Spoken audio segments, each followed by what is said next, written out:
రాజులు 2వ గ్రంథము 3వ అధ్యాయము. ఆహాబు కుమారుడైన యెహోరాము యూదారాజైన యెహోషాపాతు ఏలుబడిలో 18వ సంవత్సరమందు షోమ్రోనులో ఇశ్రాయేలు వారికి రాజై 12 సంవత్సరములు ఏలెను. ఇతడు తన తల్లిదండ్రులు చేసిన ప్రకారము చేయక తన తండ్రి నిలిపిన బయలుదేవతా స్తంభమును తీసివేసిన గాని యెహోవా దృష్టికి చెడుతనము చేయుట మానకుండెను. ఇశ్రాయేలు వారు పాపము చేయుటకు కారకుడగు నెబాతు కుమారుడైన యెరోబాము చేసిన పాపములను విడువక చేయుచునే వచ్చెను. మోయాబు రాజైన మేషా అనేకమైన మందలు గలవాడై 1,00,000 గొర్రెపిల్లలను 1,00,000 గొర్రెపొట్టేళ్లను ఇశ్రాయేలు రాజునకు పన్నుగా ఇచ్చుచుండువాడు. అయితే ఆహాబు మరణమైన తరువాత మోయాబు రాజు ఇశ్రాయేలు రాజు మీద తిరుగుబాటు చేయగా యెహోరాము షోమ్రోనులో నుండి బయలుదేరి ఇశ్రాయేలు వారినందరినీ సమకూర్చెను.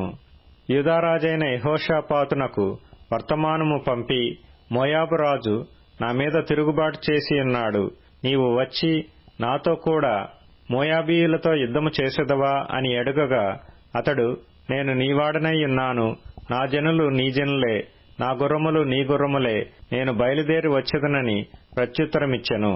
మనము ఏ మార్గమున పోవుదుమని యెహోషాపాతు అడుగగా అతడు ఎదోము అరణ్య మార్గమున పోవుదుమని చెప్పెను. ఇశ్రాయేలు రాజును యూదారాజును ఎదోము రాజును బయలుదేరి 7 దినములు చుట్టూ తిరిగిన తరువాత వారితో కూడానున్న దండువారికిని పశువులకును నీళ్లు లేకపోయెను. ఇశ్రాయేలు రాజు కటకట 3 రాజులమైన మనలను మోయాబీయుల చేతికి అప్పగింపవలెనని యెహోవా మనలను పిలిచెననగా యెహోషాపాతు అతని ద్వారా మనము యెహోవా యొద్ద విచారణ చేయుటకు యెహోవా ప్రవక్తలలో ఒకడైనను ఇచ్చట లేడా అని అడిగెను. అంతటా ఇశ్రాయేలు రాజు సేవకులలో ఒకడు, ఏలీయా చేతుల మీద నీళ్లు పోయిచూ వచ్చిన షాపాతు కుమారుడైన ఎలీషా ఇక్కడ ఉన్నాడని చెప్పగా యెహోషాపాతు, యెహోవా ఆజ్ఞ ఇతని ద్వారా మనకు దొరుకునెను. ఇశ్రాయేలు రాజును యెహోషాపాతును ఎదోము రాజును అతని యొద్దకు పోగా ఎలీషా ఇశ్రాయేలు రాజును చూచి, నాతో నీకు నిమిత్తమేమి, నీ తల్లిదండ్రులుంచుకొనిన ప్రవక్తల యొద్దకు పొమ్మని చెప్పెను.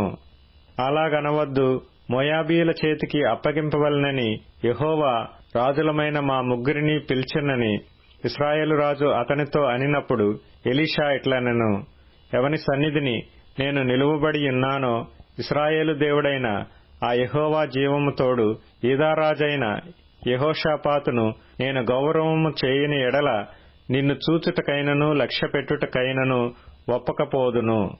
నా యొద్దకు వీణె వాయించగల ఒకనిని తీసుకుని రమ్ము.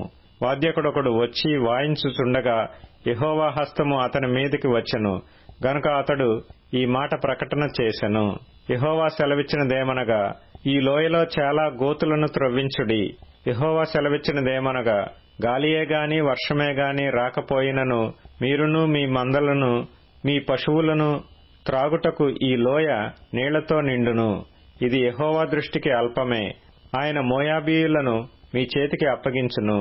మీరు ప్రాకారము గల ప్రతి పట్టణమును రమ్యమైన ప్రతి పట్టణమును కొల్లబెట్టి మంచి చెట్లనెల్లా నరికి నీళ్లబావులన్నిటినీ పూడ్చి సమస్తమైన మంచి భూములను రాళ్లతో నెరిపివేయుదురు అనెను. ఉదయ నైవేద్యము అర్పించు సమయమందు నీళ్లు ఎదోము మార్గమున రాగా దేశము నీళ్లతో నిండెను. తమతో యుద్ధము చేయుటకు రాజులు వచ్చి ఉన్నారని మోయాబీయులు విని అల్పులనేమి గనులనేమి ఆయుధములు ధరించుకొనగల వారినందరినీ సమకూర్చుకొని దేశపు సరిహద్దునందు నిలిచిరి. ఉదయమందు వీరు లేచినప్పుడు సూర్యుడు నీళ్ల మీద ప్రకాశింపగా అవతలి నీళ్లు మోయాబీయులకు రక్తము వలె కనబడెను. గనుక వారు, అది రక్తము సుమ, రాజులు ఒకరినొకరు హతము చేసుకుని నిజముగా హతులైరి, మోయాబీయులారా దోపుడు సొమ్ము పట్టుకొందము రండని చెప్పుకొనిరి. వారు ఇశ్రాయేలు వారి దండు దగ్గరకు రాగా ఇశ్రాయేలీలు లేచి వారిని హతము చేయుచుండిరి గనుక మోయాబీయులు వారి ఎదుట నిలువలేక పారిపోయిరి. ఇశ్రాయేలీలు వారి దేశంలో చొరబడి మోయాబీయులను హతము చేసిరి. మరియు వారు పట్టణములను పడగొట్టి సమస్తమైన మంచి భూభాగముల మీదను తలా ఒక రాయి వేసి నింపి నీళ్లబావులన్నిటినీ పూడ్చి మంచి చెట్లన్నిటినీ నరికివేసిరి. కిర్హరెశెతు పట్టణమును మాత్రము వారు విడిచిపెట్టిరి గనుక దాని ప్రాకారము నిలిచియుండెను గాని వడిసెలలు విసురువారు దాని చుట్టుకొని రాళ్లు విసురుచూ వచ్చిరి. మోయాబు రాజు యుద్ధము బహు కఠినముగా జరుగుట చూచి కత్తిదూయు 700 మందిని ఏర్పరచుకుని ఎదోము రాజు నొద్దకు తీసుకొని పోవుటకు యత్నించెను గాని అది వారి వలన కాకపోయెను. అప్పుడతడు తనకు మారుగా ఏలవలసిన తన జ్యేష్ఠ కుమారుని పట్టుకొని పట్టణపు ప్రాకారము మీద దహనబలిగా అర్పింపగా ఇశ్రాయేలు వారి మీదికి కోపము బహుగా వచ్చెను గనుక వారు అతనిని విడిచి తమ దేశమునకు